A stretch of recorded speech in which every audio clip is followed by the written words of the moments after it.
ประวัติทางรถไฟสายมรณะสายนี้ย้อนกลับไปเมื่อเดือนธันวาคมพุทธศักราช 2484 สงครามแปซิฟิกเริ่มก่อตัวขึ้น กองทัพญี่ปุ่นโจมตีเพิร์ลฮาร์เบอร์ เกาะฮาวาย และบุกเข้ามาเลเซีย ตอนกลางปี 2485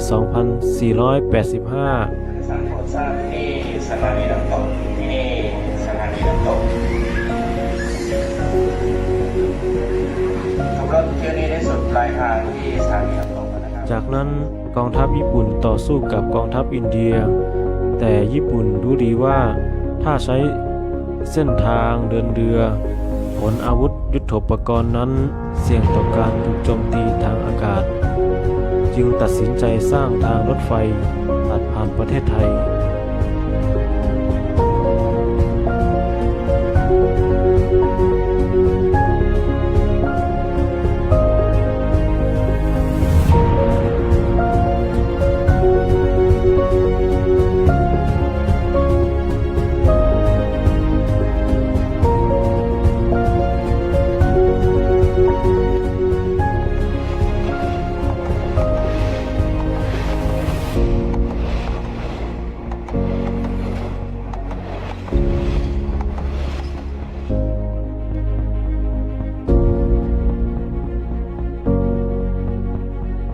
ลืมแนะนำตัวไปเลย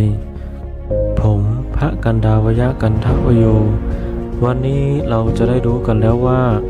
คำว่าเส้นทางสายรถไฟมรณะเกิดขึ้นได้ยังไง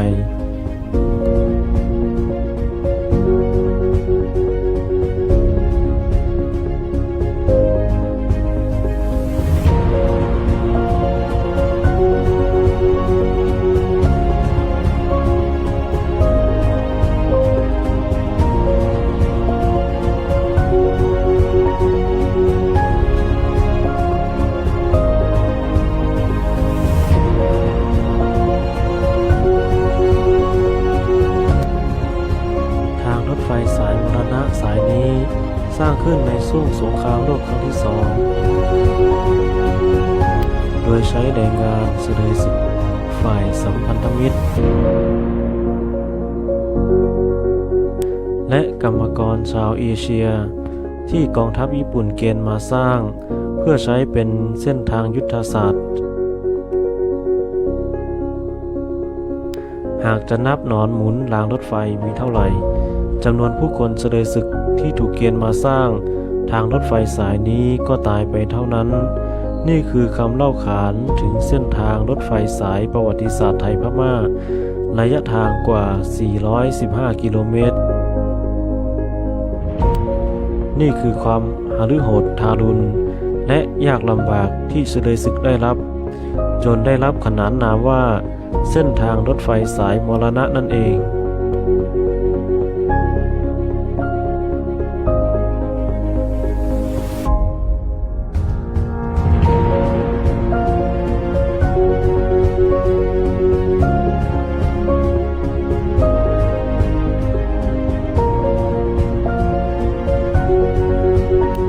จุดที่นักท่องเที่ยวให้ความสนใจมากคือช่วงสะพานข้ามแม่น้ำแควและช่วงโค้งมรณะ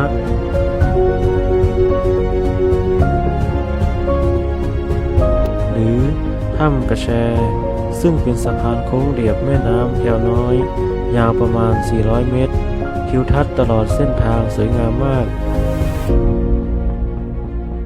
จะลัดเลาะไปตามเชิงผาเรียบไปกับลำน้ำแควน้อย